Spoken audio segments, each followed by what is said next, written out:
Elke Surinamer zou $1000 moeten verdienen en 130.000 voor DNA-leden. Dat is toch eigenlijk veel te weinig. Dat zijn uitspraken van niemand minder dan de heer Sunder. En wij wilden natuurlijk het fijne van weten. Welkom bij deze uitzending van Cultuur TV. U noemt SED 130.000 geen buitensporig bedrag voor parlementariërs die hun werk goed doen. Waarom spreekt u zich juist nu uit, terwijl de nieuwe regering nog niet eens is beëdigd?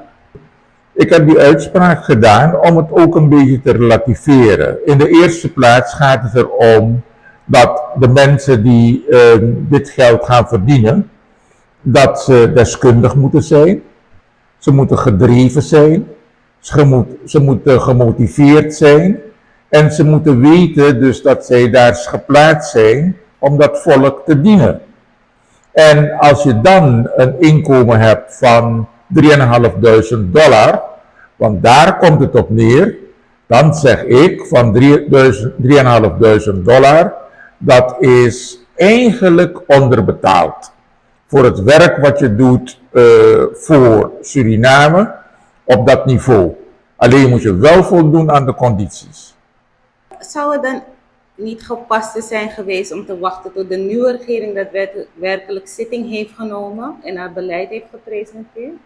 Nou, toen was er geen sprake van een nieuwe regering. Nee, het was zelfs zo dus dat de huidige regering had gedacht dat het terug zou komen. Maar de Surinamers, de stemmers, hebben anders besloten. En een nieuwe regering die komt, die heeft de gelegenheid om het besluit te evalueren. Ze kan het zelf terugdraaien, wat naar mijn opinie niet verstandig is, in het kader van continuïteit van beleid. Ja. Maar het is aan de nieuwe regering om dat te evalueren. Maar het is echt niet verstandig dat de nieuwe regering zaken gaat terugdraaien die een gewezen regering heeft genomen. We moeten gaan leren dat beleid continu moet worden doorgevoerd. Juist, maar u had deze uitspraak afgelopen week gedaan. Nee, ik heb het eerder gedaan. Maar afgelopen week ook nog? Nee, afgelopen week heeft iemand waarschijnlijk interessant geacht om erover te praten. Maar het besluit is al een tijdje geleden genomen door de regering. En bovendien is dat besluit genomen op basis van een aantal argumenten. Ja, nee, wacht even, dat begrijp ik. Maar Ja? uw uitspraak is toch van jongsleden, Nee. 130.000? Laat me het even opzoeken, zet even op pauze. Hij ontkent glashard, maar het staat hier, zwart op wit. 130.000 is volgens hem geen buitensporig bedrag als het werk goed is. Ik confronteer hem, maar hij draait eromheen. Waarom? Ik zou het je niet kunnen zeggen. Dit soort salarissen zijn eigenlijk. Ik geloof dus dat de directeuren van een aantal parastatale instellingen verdienen 3 maal dit bedrag. Er wordt dus ook gezegd bij het beoordelen van deze materie dat de gemiddelde Wrokoman in Suriname zou eigenlijk $1000 moeten verdienen. En dat zou neerkomen onder de huidige omstandigheden tot 37.000, 38.000 SRD per maand. En reken maar dat heel weinig Wrokomans dat geld op dit moment verdienen. Dus dat loongebouw in Suriname is eigenlijk net de Pisa van de toren van Pisa. Is helemaal scheef. Een politieman die overtime maakt en die bijvoorbeeld inspecteur is of zo, die gaat naar huis met 55.000 SRD. Door die overuren. Begrijpt u? Maar hetzelfde geldt ook bijvoorbeeld voor laten we zeggen, een goede airco-monteur. Die verdient per dag 1100 SRD. Maar laten we zeggen, een interieurverzorgster, die verdient nu 9000 SRD. En daarmee kom je niet rond. Begrijpt u? En dus dat wil zeggen, die airco-monteur verdient in 9 dagen wat die interieurverzorgster een hele maand verdient. Ja.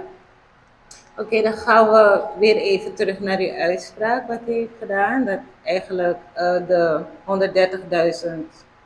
130.000 redelijk is. En dat iedereen eigenlijk in Suriname van $1000 zou moeten verdienen.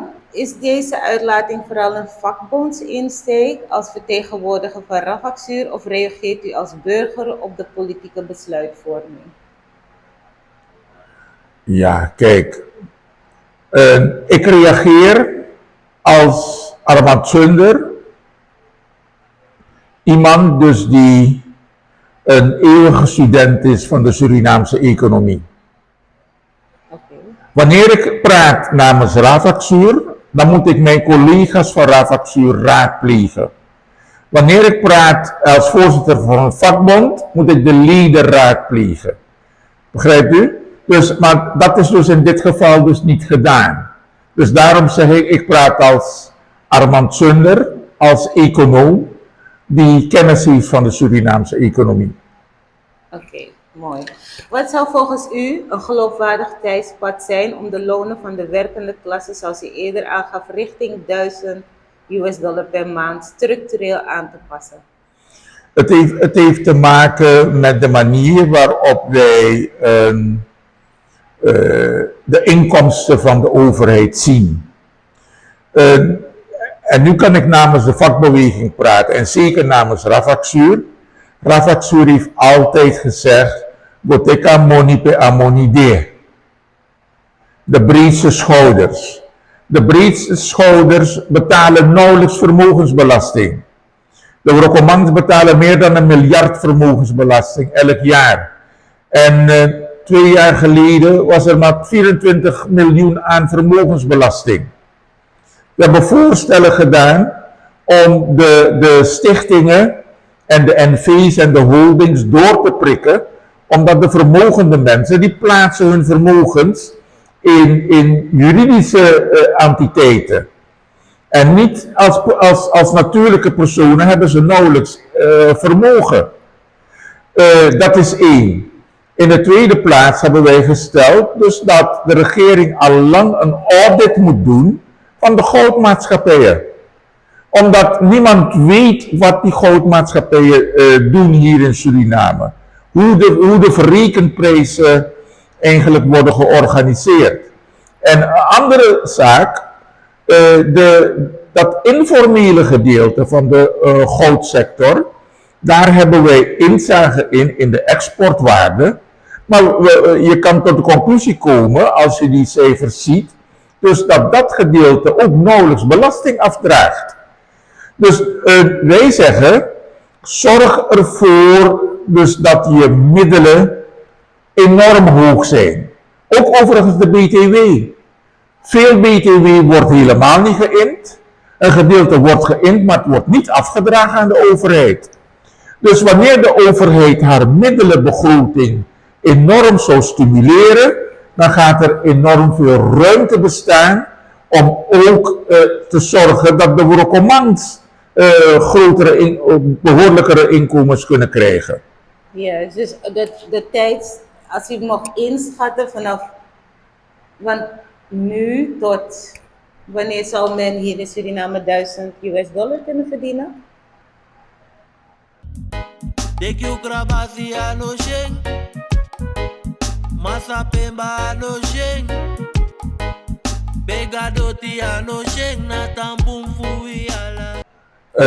Nou kijk, in de particuliere sector, en vooral dan heb ik het over de jongeren, die kunnen bedrijven starten en die gaan sowieso snel die $1000 verdienen. En zij kunnen dan zorgen dus dat hun medewerkers ook behoorlijk gaan verdienen.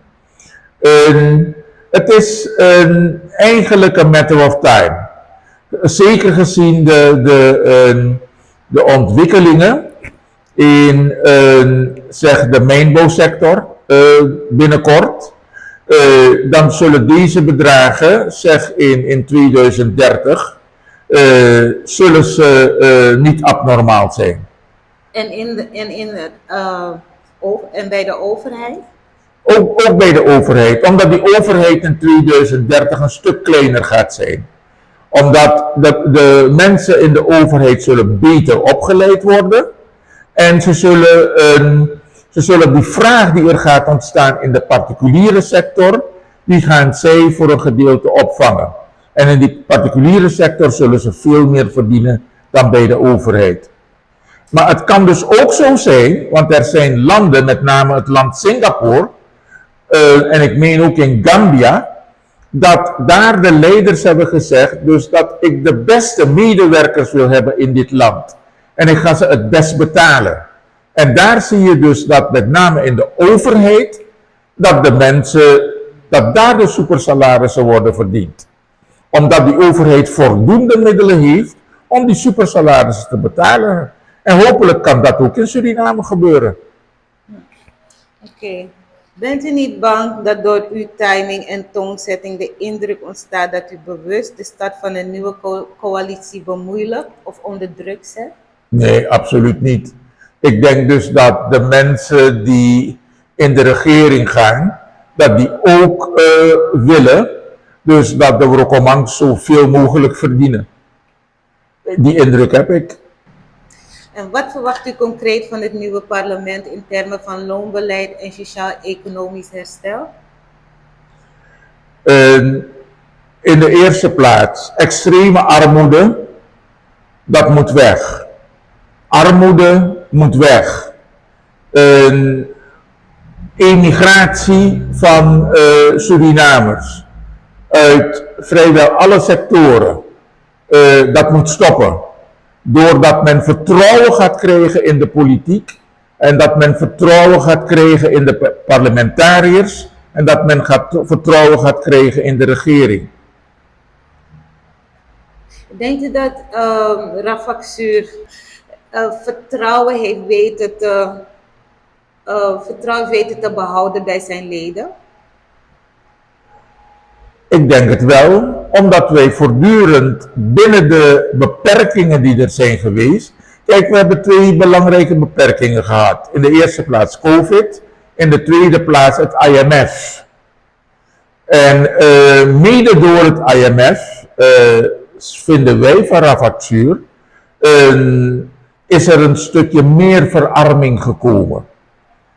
Weet u? En die zaken zijn er dus niet meer. Maar dat waren twee erg belemmerende factoren voor het welzijn van de Rokomangs. Een belemmering, kunt u dat benoemen? In welke zin het belemmerde, IMF? Want ik bedoel, IMF zou nog een termijn moeten gaan hier in Suriname. Het is nog niet over. Nee, maar de vakbeweging is daar geen voorstander van. Kijk, IMF heeft er, althans, er was een plan en IMF heeft dan, geloof ik, 682 miljoen toegezegd als je dat plan uitvoert. Maar het plan betekende onder meer dus dat een groot gedeelte van de subsidies werd afgeschaft. Dat er een stukje sociaal beleid kwam, dus dat niet voldoende was. Het was maar 1800 SRD, terwijl de mensen misschien 7500 SRD nodig hadden. Bedrijven hebben gemerkt dat er te weinig koopkracht was. En in die periode zijn heel wat, vooral kleinere bedrijven, zijn kapot gegaan. En de werknemers kwamen op straat. En het betekent in Suriname dat er onvoldoende sociale voorzieningen zijn. Dat IMF-programma heeft veel pijn veroorzaakt bij de Rokomangs en een deel van de burgers. De mensen met pensioenen, de mensen met vaste inkomens, die konden die prijzen die stegen in de winkels, konden ze niet betalen. Nou, dit heeft u dus allemaal mogen horen van meneer Sunder. Wie weet, 2030 verdienen we met z'n allen $1000. Ik ben Natasja Conrad, achter de camera staat Boris. Fijne dag.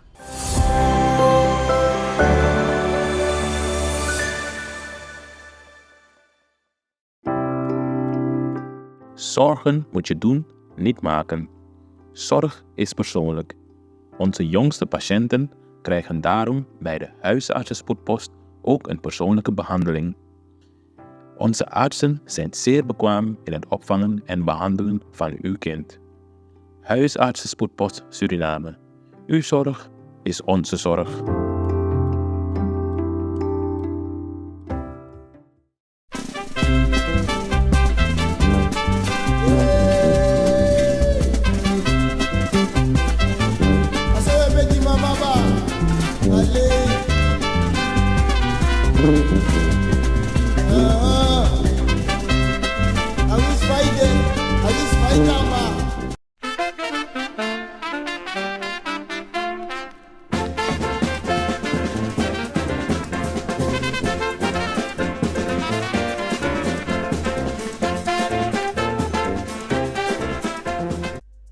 Ben jij een gedupeerde van de toeslagenaffaire, ouder, kind of ex-partner?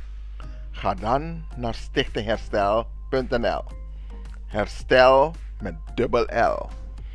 Met Stichting Herstel kom je er wel.